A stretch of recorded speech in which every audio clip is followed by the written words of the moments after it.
monetization machine. I've got a creative director, Brian, in the house. How you doing today, Brian? Yes, sir. I am doing good. Just finished a couple of remodeling projects in my house. Got the hardwood floors redone, so I spent a good amount of time just sanding away like a bastard. But yeah, then we put together a new couch, so that's really nice. Finally got rid of the old dingy one that Hmm. came with the house when we bought it 5 years ago. So yeah, it's one of those things where it's looking real flesh. Our living room looks way bigger.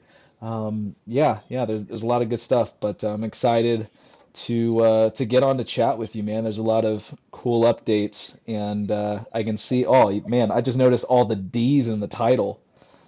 Oh yeah, It's really going wild. it went very.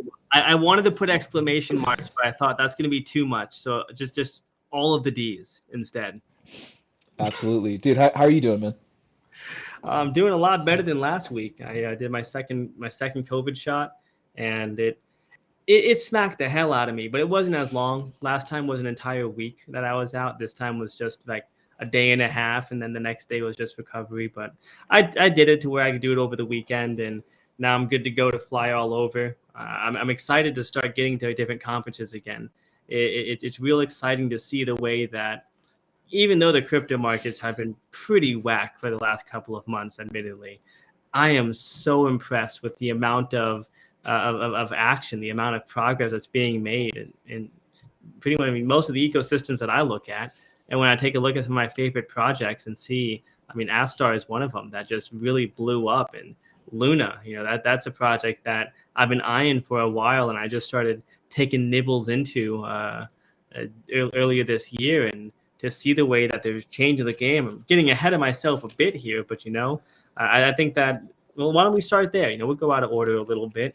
Yeah, I mean, I guess one of the things I wanted to talk about and to bring up on this podcast is the way that it's cool that a few years ago, stable coins was a bit of a strange concept. Like the idea of somebody would buy something worth $1, but it's crypto. Why not just use $1? And then the idea of, well, is it going to be safe? Is it secure? And of course, safe and secure in crypto, the, just a little bit of a different threshold as far as what people are willing to handle there. And to look at Right. now that stable coins and algorithmic stable coins specifically are pretty much standardized, and not only standard in the sense that there's literally 100+ billion dollars being transacted across stable coins and whatever people are doing with that. But now that Do Kwon from the Luna Foundation is going so far as to securitize the stablecoin based off of Bitcoin, like that just cannot be understated. And so I was super interested in I guess what your perspective on this was too, and how you're seeing the situation, how it affects the market, and I guess the big question a lot of people are thinking: when Moon, as a result of all this stuff, if Moon. Yeah, well, I mean that's really the thing where I mean just the sheer amount of Bitcoin that these people have now is just amazing. According to CoinDesk, they're at almost 40,000 Bitcoin in the Luna Foundation Guard wallet. So that's absolutely insane. I guess how does it affect the market? I mean, we can see right now that it doesn't affect the market too much. Right when he bought or made the buys to get up to 40K Bitcoin, uh, over 173 million dollars in the portfolio. Still, Bitcoin dropped 2%. He's So buying as the far dip. as He's probably yeah, stoked. for sure. And so that's kind of where I don't think that they're done at all by any means, especially considering the new legislation that's coming through, especially for stable coins. I think Now, what do you I think mean about that? What do you think is going to happen regulation wise from what you've seen? yeah, I mean I don't know, man. I mean from everything that I've seen just today, things are looking pretty bullish. There's been over, I think, 150 cryptocurrency related bills that have come up through through the different houses in over 40 different states, I believe. And so the legislators are at a point where they can no longer ignore it. It's no longer a thing where it can just be, this weird niche, this weird tech niche that people are in. No, there's over $2 trillion in the market, and so we need to figure out, okay, what are the benefits? How can we make life better for a lot of people? How can we fix problems in the centralized institutional banking system, specifically if we're talking about DeFi here? Um, and yeah, so there's a lot of good things. I mean, even Elizabeth Warren was talking about creating a CBDC. So you have Yeah. a lot of things going on, and some signs are bullish, some signs are bearish, but overall, I think I'm still bullish on the regulation side of things. So I'm Just because curious. go Oh yeah, ahead, yeah. yeah. Go on. Well, I Well, was just going to wrap up by saying that because I think that there's an open conversation right now, and I think that's one of the biggest things that needed to happen. There's actual dialogue taking place, and there's actual cryptocurrency projects, companies that are sending their own lobbyists to DC. So it's about damn time. well, you had mentioned that making life better for people, and I know a lot of folks, especially we're in this niche, this on-chain club, and for us it makes total sense the benefits of crypto. But if we zoom out, most of the world, I don't think actually fully grasps just how just the value that can be gained from crypto. So when you see how regulation can make lives better, what does that mean to you? Like, what does that, how does that affect the average person? Right. Well, I mean, I think if we look at hacks specifically, like the Axie Infinity hack, over a $500 million stolen, and it's somewhere. They're going to need to recoup that, and they vowed to recoup that. Axie has. But when it comes to like, how does that affect the everyday person? Well, if you wake up one day and you're one of the unfortunate people that has had their entire Ronin network portfolio stolen, then yeah, that affects your day-to-day life quite a lot. And so, you know, at this point, and I guess for a long time, we were sort of in the Wild West of cryptocurrency. And I've said before that was sort of the phase one where the proof of concepts, like Bitcoin and Ethereum came out. We're kind of in this phase two where there is a sense in which, and the degens in the audience, like ourselves, may not like this, but there is a sense in which we have to protect the common good.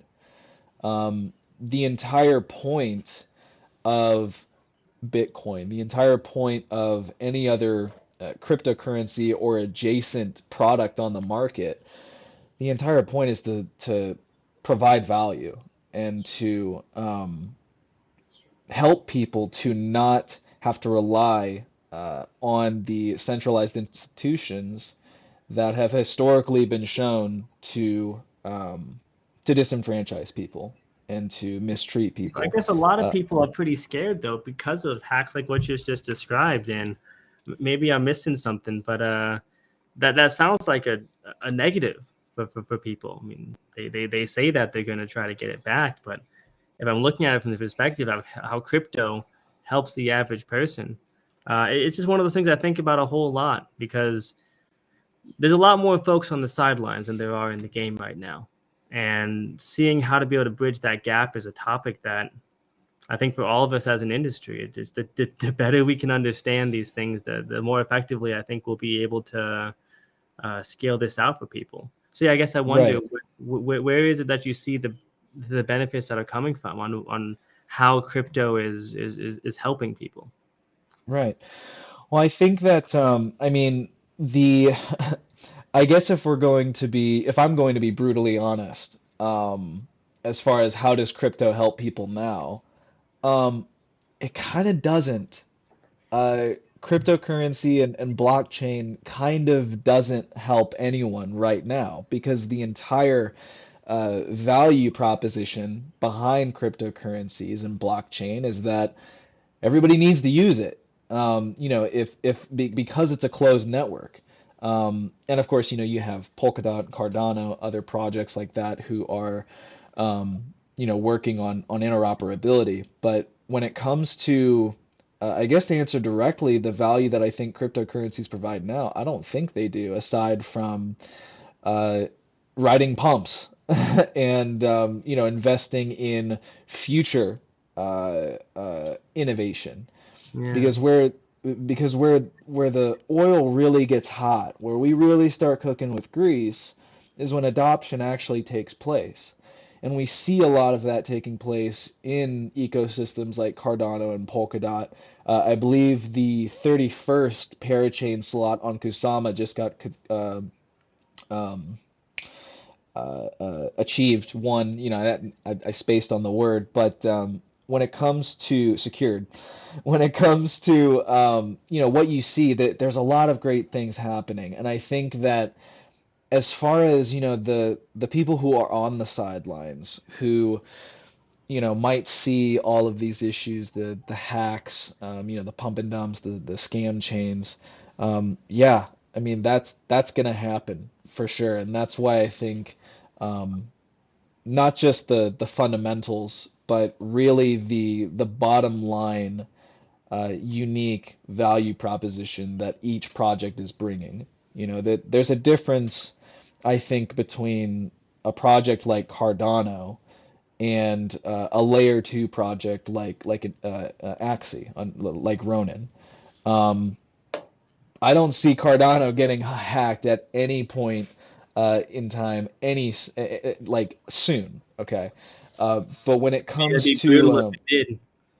oh It's yeah, for yeah. sure. I mean, I'd be wearing the dunce hat for sure. Um, but when you look at, and I guess this might be a question more for you that I can direct back at you. I've seen that there are some claims where layer twos built on top of Ethereum, like Axie, specifically that segment of layer twos actually makes the ecosystem less secure as opposed to something like Cardano or like Polkadot. I don't know if you've heard that at all, but I'd love to hear your thoughts, perhaps from a theoretical perspective. Yeah, well, it's something that I could see the perspective of about how perhaps, and this does tie in, looking at the value blockchain provides and the idea that it doesn't provide value right now. Because I think that depends on the value someone's looking for. Sure. If we take a look at credit card processing, typically you're looking at around 2.25, 2.75. If they're real rude or modern Stripe, 3% plus is what people are paying. And so when you're a business that's transacting, I mean, we've done plenty of e-com. We know you don't exactly have to be a big fancy institution to smash a couple $1 million in revenue. And when you're paying 3% on that, that's tens of thousands of dollars of fees that are coming in.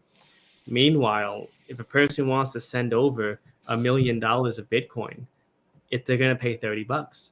Now it's going to be $30 even if it's only $100 of Bitcoin. I'm exaggerating the numbers, but the point is that it's there's definitely a value in being able to transfer um, transfer tokens, at least in this case here, but transfer value amongst each other.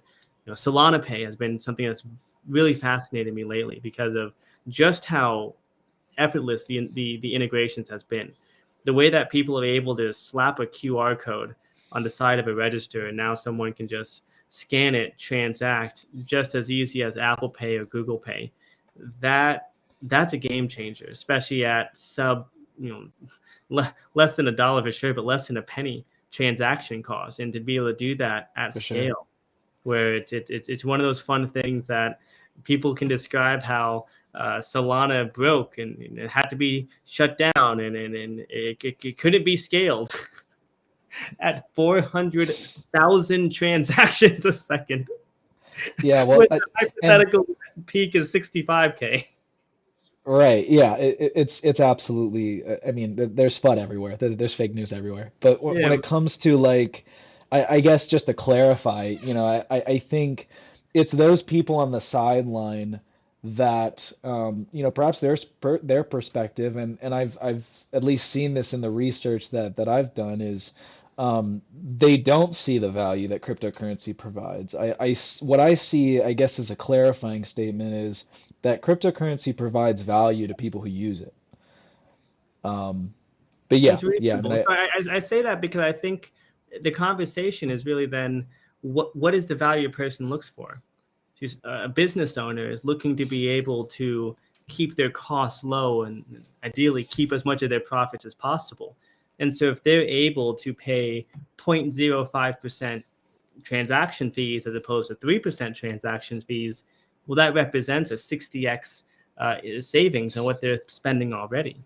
If somebody is able to send money, send value to a different country without having to deal with a whole long, obnoxious, a whole bunch of red tape to deal with. Some countries they're real difficult to set up a bank account in, especially as an American. There's just a lot more paperwork to be involved. On the other hand, if you're able to go and venture finance a brand somewhere else because you can send money from point A to point B in crypto, that's valuable. And it's absolutely. something where for some people, value is gold. You buy it, you stick it under your mattress or wherever people put their gold. That was a bit of a joke, but it's something where for some people, that's what the value they see. And that's where you have, I get the Bitcoin maxis. They think that every other project is completely irrelevant because it's not Bitcoin. And you know what? I agree. Nothing is going to be Bitcoin. No different than nothing is going to be Google and nothing is going to be Apple. Yet Tesla's doing some pretty cool stuff. Yet they're not Google, and they're not going to be Apple because they have their own direction. They have their own value that they're looking to provide.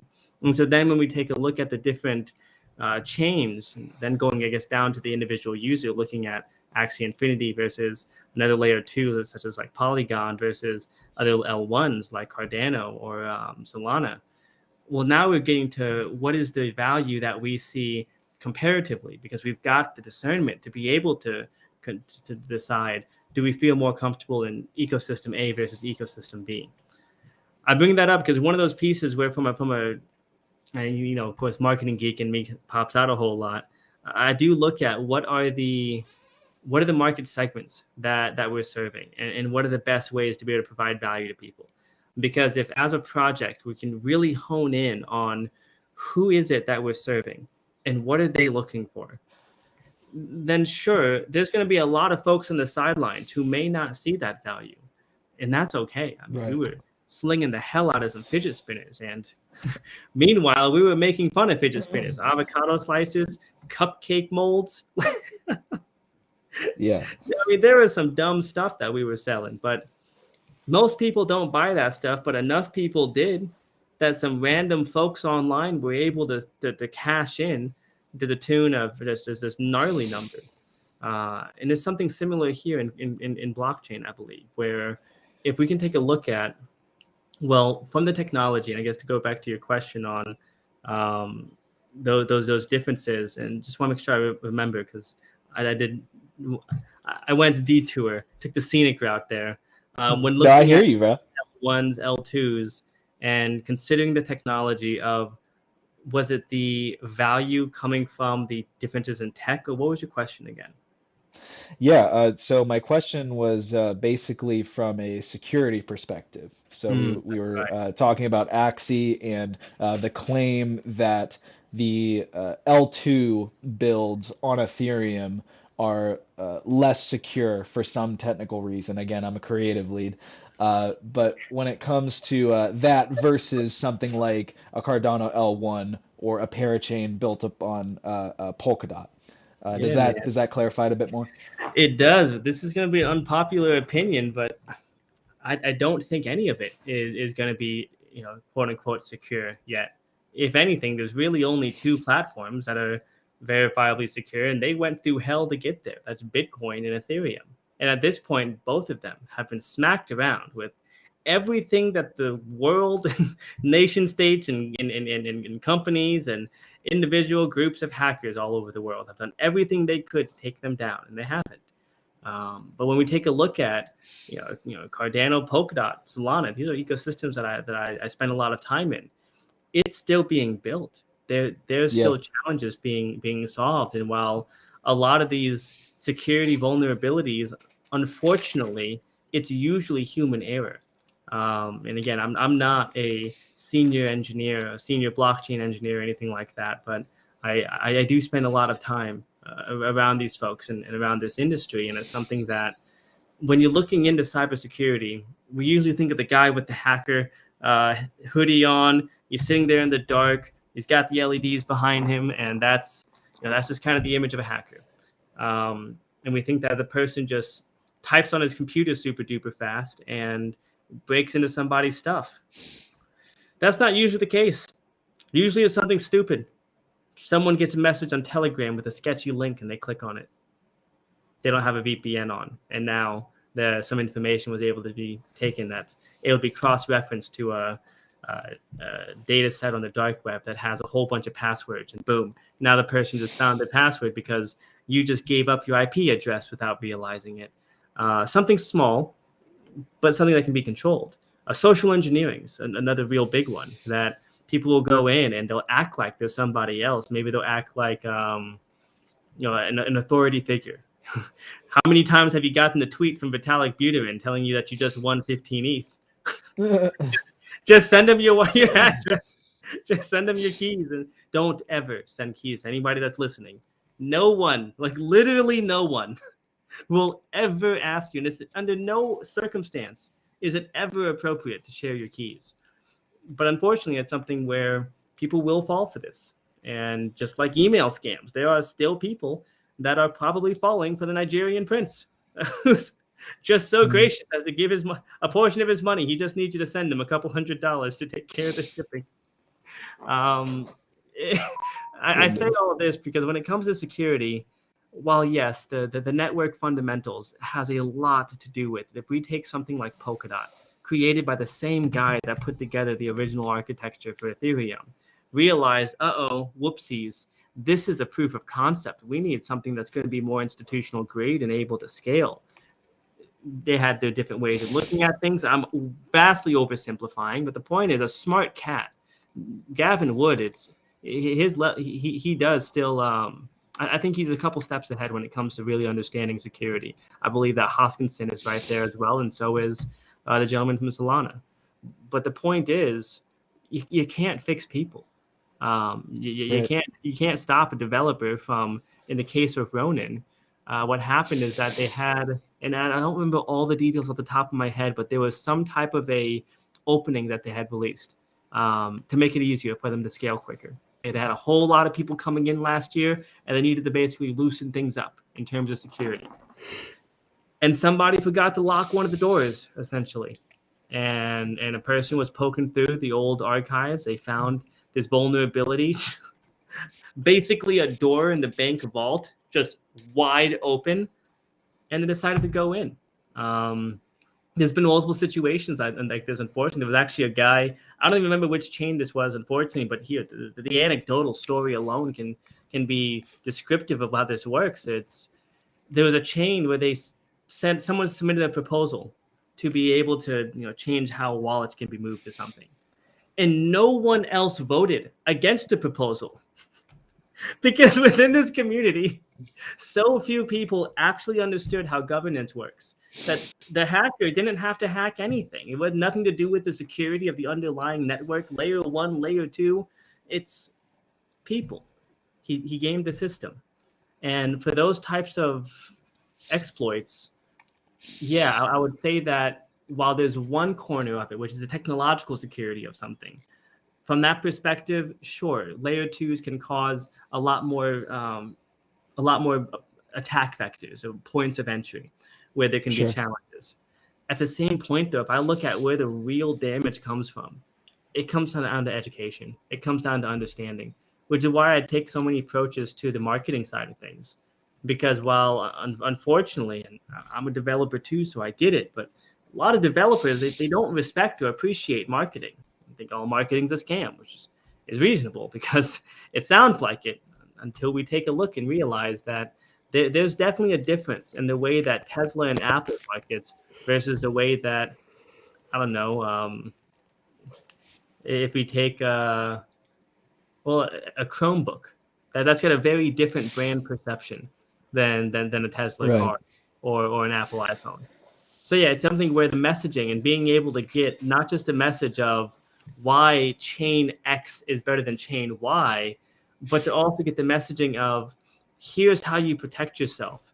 There's a consumer side to it, stuff like don't click on sketchy links, but then there's the developer side, which it's this goes off the rails. But I mean, if it does go down to like why when looking at those architectures, it's important to understand at least a little bit of the technology because a language like Rust is so useful in blockchain because it makes it really difficult um, to have real nasty vulnerabilities in there. If someone coding in C++, there's a whole lot of openings that can happen. JavaScript, holy crap, it's terrifying now that I understand just how many exports can exist when building a website or something. It's amazing, but it's something where those vulnerabilities, though, developers they're busy, they're working hard, and there's only so much that they can learn. And when you whip something up and you're being yelled at by your boss to get things into production faster, and you've got timelines and a community yelling at you, and you just are doing the best that you can, those are where I see the mistakes coming in. And I know it wasn't really Right. the question, but I would lead to an answer of how do we fix this stuff? How do we make this better? Because to get to where we can have mass adoption as an industry, we're going to have to be able to fix these things. And that's where I really believe it comes down to the community, to make a community that's able to have a lot more support for the the developers within a project. The community that takes more time to be able to educate and empower people on how a system works, not just what it does. So that way, then more people are able to at least be aware of what potential attack vectors could there be. So there's more folks available to be looking out. Because most of these hacks that we see, unfortunately, the vast majority of them could have been avoided. It was a technical Right. issue. It was a door that someone left unlocked. And I don't know if you've ever left your car unlocked in an American downtown city, but it's not uncommon. You'll have some homeless person sleeping in it. It's not going to smell so good the next day if it's still there. You really want to lock your car doors so you can have the greatest security system, pay some fancy $2,000 laser detector and radars and all sorts of fancy shit. But if you leave your damn car unlocked, it's not going to do anything. Same thing here. Right. Well, yeah, one thing that I kind of wanted to hop off, or branch off of was, when you talk about like education and the quote scam of marketing, right? Like, I find that a lot Like of people, oh yeah, for sure. I mean, I find that a lot of folks see marketing as a scam simply because they don't understand it. And there are plenty of examples where marketers will take a retainer and do F all with it. And we and know a so lot of developers who have taken retainers and done F all.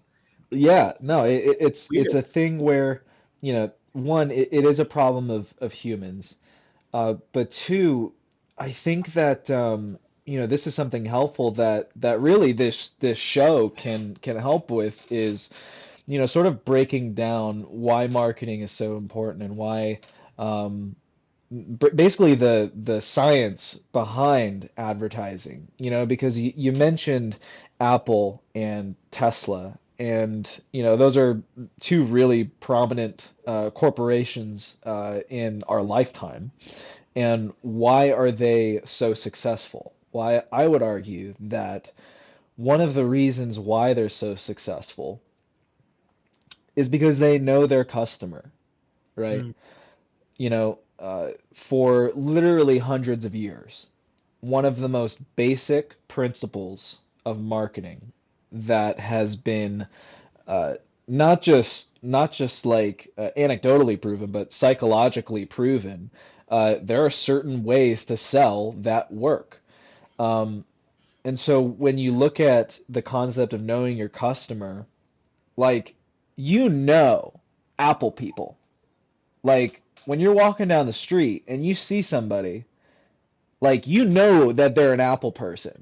Or you know, like when you're driving down the highway and you see a Tesla and you look to your left, that's totally a Tesla person, you know? And that might seem, really juvenile and silly, but that's literally what it's all about is understanding one, who is the best person who experiences the greatest amount of problems or frustrations that your solution can help the most, that your solution can provide a benefit to the most. And if you know the person that you're talking to and you know your product, then boom, that's where the sandwich comes together. Okay, See, I think what that's you're the right. bacon, lettuce, and tomato. That's so intangible for a lot of people, though, Brian, and that's where I see the biggest challenge. Is intuitively one can take a look. Business guy whips out an iPhone. No one is surprised. You see the Tesla guy, and there's a certain way Tesla. Someone who drives a Tesla is probably dressed. Right. There's certain ways I'm imagining is unlikely to see in a Tesla, and well, that's great from a high level. Yet I guess where I see the challenge come in is that we know these things in how to apply that insight to marketing because we've got half a decade of experience and tens of millions of dollars under our belt. But for a developer or for a project, for a venture capital firm that has just launched a new community or some new technology, and they're looking to bring on a marketer, it's not, I want to say it's not common, but I literally can't think of a single blockchain project that when I've talked to the founders or the executives, one of the first things they're saying is, we need to know our customer persona better. It's not a thing, Yeah. Brian. No, It's not not. at It all. is not on the list. It's not even in the top five, arguably top 10. It's probably been considered because these are intelligent people. But I say that because then, well, where do you see being that bridge that can be connected to be able to help someone that is already in that position where either they've got a blockchain project or they're leading a team and they're responsible for the success of a blockchain project, and they're aware of customer personas and knowing their customer, but that's not useful in itself. How would they go and apply that to, let's just take the example of someone who's a manager. They're a marketing manager in charge of doing marketing, whatever that is. They've been given a paltry budget and a little bit of time, and now they need to put something together. How would you encourage somebody in that position to communicate to the people that they're working with to show the value and understanding who that customer is? Right. So just to clarify, clarifying like internally, the um, clarifying internally the value of customer personas within a Oh project, yeah, or are you t clarifying the value of it, then how to actually apply that to where they can right, show that they can show results. right. Well, typically, I guess from a high level, the value of customer personas. I mean, I guess if we were to just remove it completely from the marketing context, um, who are the people that you know the best? And who are the people that you have a strongest relationship with? Who are the people that, if it's late at night and they're in a doozy, are they going to call you up? Who are those people? Are they the people that you don't know? Are they the people that are acquaintances? Maybe people that you see at church once a week?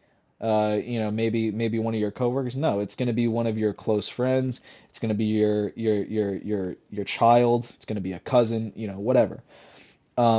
So I guess the just to illustrate the value of that, in order to build a deeper relationship with somebody, there has to be some sort of common ground, common interest, and a an element of trust, confidence, and empathy.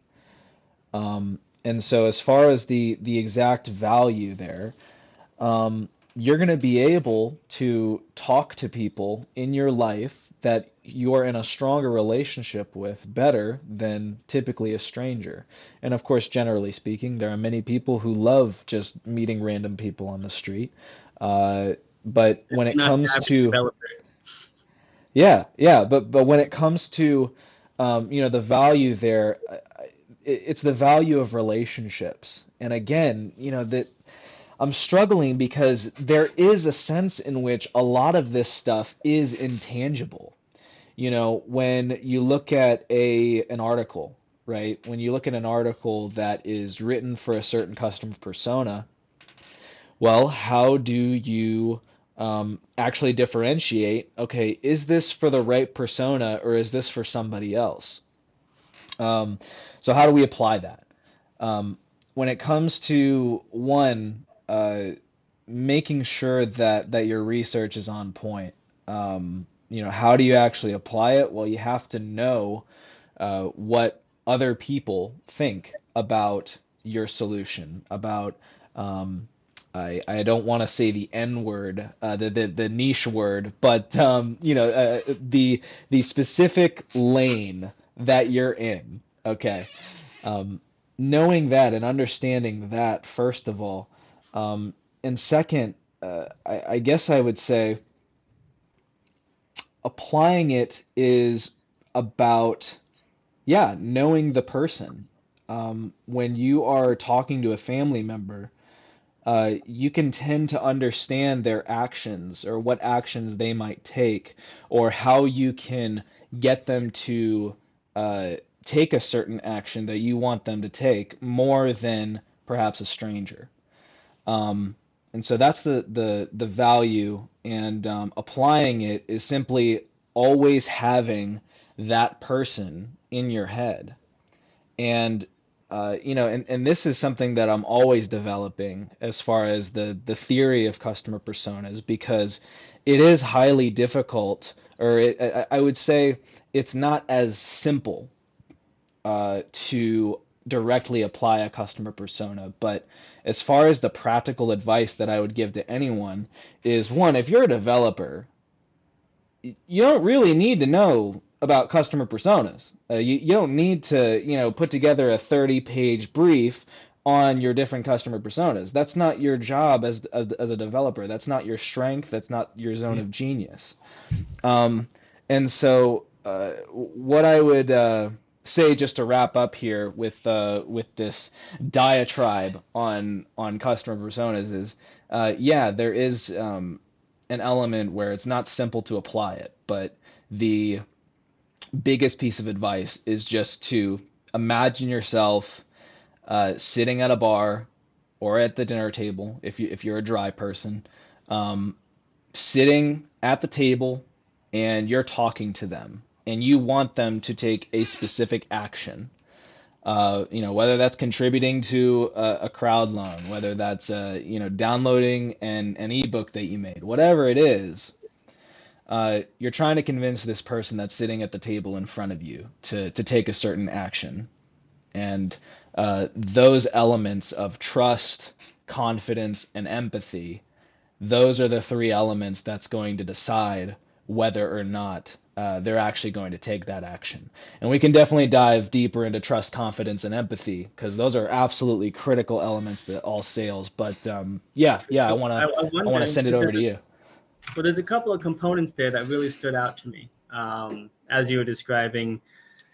I guess the journey of what that looks like to know if you're on that right track, being able to compare it to building a relationship, as you described, and that the relationship is not just a matter of knowing a person, which would require research if you're still putting that together, but being able to put together that feeling of trust, the ability to show understanding. An example I like to, I've recently found it so funny because a couple of years ago when I thought of a developer, I feel so silly to say, but I thought a developer was a developer. And that was it. It was just like one group of persons. That person's a developer, and that other person's a developer. Therefore, they're similar-ish. Yeah, Andy, yeah, you ignorant slut. I know, absolutely. There's an excellent word in the English language, but I can't come up with it at the moment. Oh, it's brilliant. It'll come right back to me. They say it a lot in the 40K Warhammer 40K community.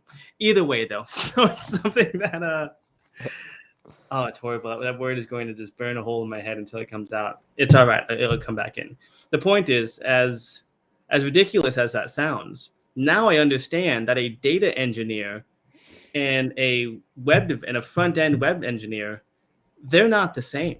They're using different tools, different technologies. They need to have a different series of skills. The types of problems that they face are so fundamentally different that you might as well put a marine biologist and an astrophysicist in the same room if you're talking about two different developers. And whenever I began to understand just how much nuance there is within the technical world, and then to take a look at marketing and understand that a marketer is not a marketer. Right. And if you have one marketer over here, you might have a, I don't know, performance Facebook advertiser on one side, and then you might have a UX designer over here. Completely different skill sets, completely different tools that they're used to using, different environments, and in different ways that they think. I bring that up because when it comes down to this lack of trust and this idea of the marketing scam, unfortunately, I think that what's happening is that the same type of ignorance, if I can call it that a person has when they hear that someone's a developer, and so then they turn around and ask them to look at their Wi-Fi and router settings. And it's like, which is because someone's a developer doesn't mean they're a computer engineer or a network engineer or something. Because that's Right. totally different if someone is just maybe they're specifically putting together data visualizations for business intelligence systems, that they're not going to be very useful on helping you optimize your network security. It's something Yeah. that for marketing, we understand that a customer persona is the foundation, knowing who you're speaking to. But most people I've spoke to in the tech world, they're not thinking about that. They're thinking about there's a problem that they want to solve, and they have the power to solve it. And there's these, the same way that in marketing, we can sometimes get tunnel vision, a bit myopic on what's the best, the best angle, the best color scheme. I can't tell you how many hours I've spent, and I'm sure you've done the same, where you're trying to get the image just right. You got to move on to your next task, but you can do better. Maybe let's get the font a little bit bigger, font a little bit smaller. Maybe just put this on the right side. Oh, I know. I'll change the colors up. 30 minutes later, it's worse. And now you have to redo it. Or something like this happens. The point is developers do the same thing. There's a running joke with devs that helps a lot to understand the mindset, because they'll say that they'll spend 6 hours coding a solution that they could have manually solved in 30 minutes. Obviously, Right. that's not a good exchange of time. They could have just done it the manual route. But a developer will find a way to make the fix, because on one side, to see if they can. It's fun. It's a nice creative challenge to be able to stimulate the mind and find out what's possible. And two, maybe this can be scaled. Maybe this can help other people. And so they're focusing in on the problem to the point where maybe they engineer or architect or Frankenstein this solution that is able to provide value for something, but then the filter of, well, how valuable will this be and for whom? That's not usually a part of the conversation. So it's why Right. there's so many different management systems within the dev world, within the technical world, where there's got to be a good technical manager, a good developer manager has got to be able to understand the personality of developers real well, because it's a different type of creativity that one's working with, and it's one that's out of necessity. I mean, thank God for them, are hyper focused on the problem and the components that have caused that problem to come into existence, the specifications by which, well, how would one know if the problem is solved, and then to think of it from a level of how to make it stable enough that problem can be solved again and again and again using the solution they have. But if you Right. notice, who is solving the problem, who is using this solution, isn't a part of that equation. If Yeah. someone isn't able to use the solution, then it's their problem. That's kind of the developer mindset, which I'm not saying that that's the healthiest, most strategic, most advanced mindset ever. But the point is that, like you had described, there's a whole lot out there to grasp. And in this case here, that element of trust that we're talking about, I guess that distrust that happens. I think that if I were to summarize what I heard you say is it really comes down to 3 R's. It's funny how that worked. I don't know if you did it intentionally, but it's elegant. Relevance, relationship, and research. I was taking notes. Research on, well, who is this for, and what do you know about them? See, developers know how to use Google, and that's something where to even just take a moment to say, well, who's using this now? Where are they going? Like, what is the current solutions that are available to them? Can I offer something different of value to offer more value to them? Relationship. How can I make it to where that they do trust me? They're at least willing to give me a shot. What is something that can be done to show competence, to show, this inspiration of what could be, of what it could look like when this problem is solved? And then relevance, how to make it to where when you're communicating with somebody, I know that if I start going off and geeking out about zero knowledge proofs or something with somebody that is just dipping their toe in the water and still hasn't figured out the difference between Bitcoin and Ethereum, and in their mind, they're just excited about this whole crypto world, and then we're talking about parachain. Wide-eyed and whimsical. Relevance, it's just not relevant to them at that stage. And so same Right. thing comes in when it comes to marketing now, to bring it all the way back, which is as that blockchain executive, as that marketing manager that is looking to be able to lead a team, and perhaps they're probably working for a developer or a developer-minded venture capital firm. It's something to be looking at, well, what's relevant to them? What are they looking for? And to understand that there's always going to be two clients, and understand that you've got the end client that you're trying to attract into your project. And then you've also got your direct client, which is whoever is paying you, quite frankly, in whatever that relationship might be. And to understand, well, how can you add the most value to help bridge that gap?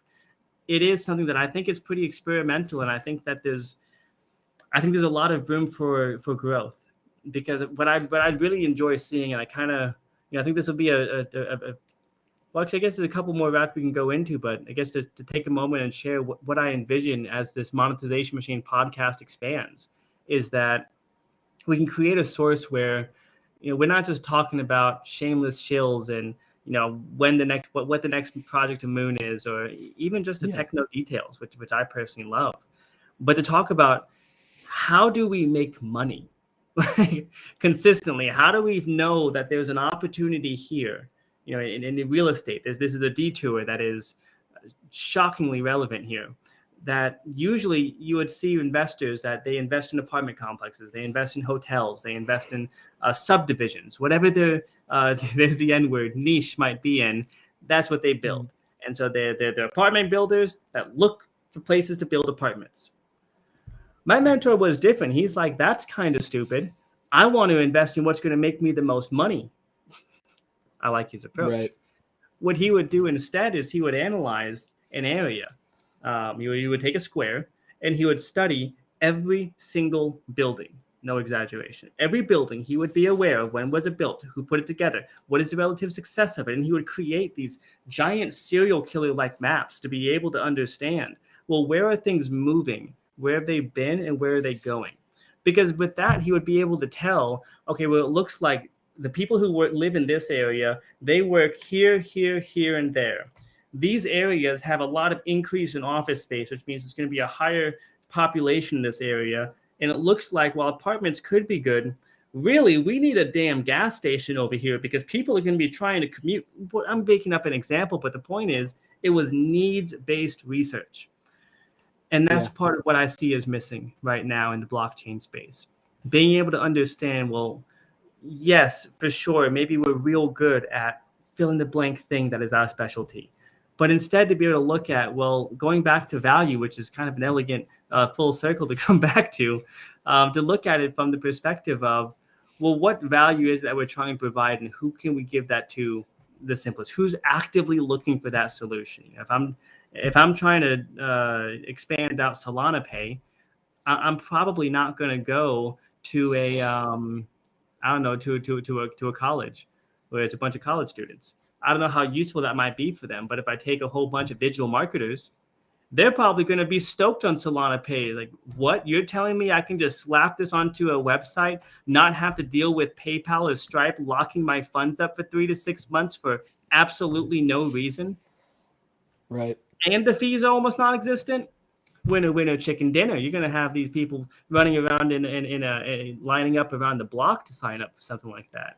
So anyways, I bring that up because if we take a similar approach, and if we can help provide that community, that environment where we can really dive deep into, well, what's missing and how can we work together with whoever that might be to be able to fill those gaps, to find, well, where do we need a gas station? Because at that point, if we're investors, we can then figure out, well, who are the people that build gas stations? Somebody does it. And then bring them in and build the best damn gas station that's here because we've already done the research. We've already found that there's a need in this market. It's relevant. And then the relationships that are being built, well, that gets built because we can establish the trust, because we can prove that we have something that is reasonable to invest in. In this case, it could be marketing or it could be tech. Now, that was quite an aside, but yeah, Brian, I guess sure. before we wrap up, I know there's a couple directions that we could have gone, a few ways that we can still go. I'm thinking in later episodes, we should do some deep dives, man. Some deep dives of different brands. I'm thinking good, bad, and ugly, ideally. So that way we can showcase the whole gambit, because I think exposure is going to help people out a lot, and it'll help make it to where at least there'll be a conversation happening somewhere on the interwebs that someone can see, this is acceptable, this is not acceptable, and here's why. Because that example you walked through, my friend, I think you're speaking Greek to a lot of people, unfortunately, when it comes to avatar personas. And it's not a lack of intelligence, it's not even a lack of need. I think it's just something where we have been trained to kind of break out into tangible hives when we hear certain trigger words. And unfortunately, marketing is one of those things. And yeah, I'm thinking if we just showcase, like, well, these guys are crushing it, and here's some reasons why and what they're doing and how y'all can apply it in your projects. Well, I think that sounds like a lot of fun, first of all. And second of all, I'd love to hear what kind of feedback people give us whenever they start at least considering the ideas that we bring up whenever they're making implementations on their projects. Yeah, no, absolutely. I mean, I love what we've put together so far, and I mean, we're only getting started. I guess to just to wrap up the customer persona side, I mean, I guess if, the person that's still watching this, first of all, you're the man or the woman or the in between, whatever. Second of all, I want you to think about the next time that you go to text someone or email somebody. Are you going to send them greetings? Are you going to send them, good afternoon? Are you going to That's send them, hey, yeah. sexy? Are you going to send them, what up, bitch? Like, what are you going to send them? Now, the thing is, all of those greetings are appropriate depending on who you're speaking to. And if you know who you're speaking to, you're going to be able to to effectively communicate to them. So yeah, I guess that's that's sort of the best practical example that I could give. But That's the yeah, best. I don't know. So if that's actionable, that's insightful, and I mean, I'm going to chew on that well into my next podcast, because that is brilliant. Will you reach out to someone saying greetings, hey, sexy, or what up, bitch? You're going to get a different response depending on who you send that to. If you send that to the wrong person, you may not like the response. Yeah. Brian, I admire your brilliance, and I appreciate your friendship. I look forward to next time we chat. Until next time, my friend, and for everyone watching, thank you for being here. Bye for now, y'all. Bye, y'all.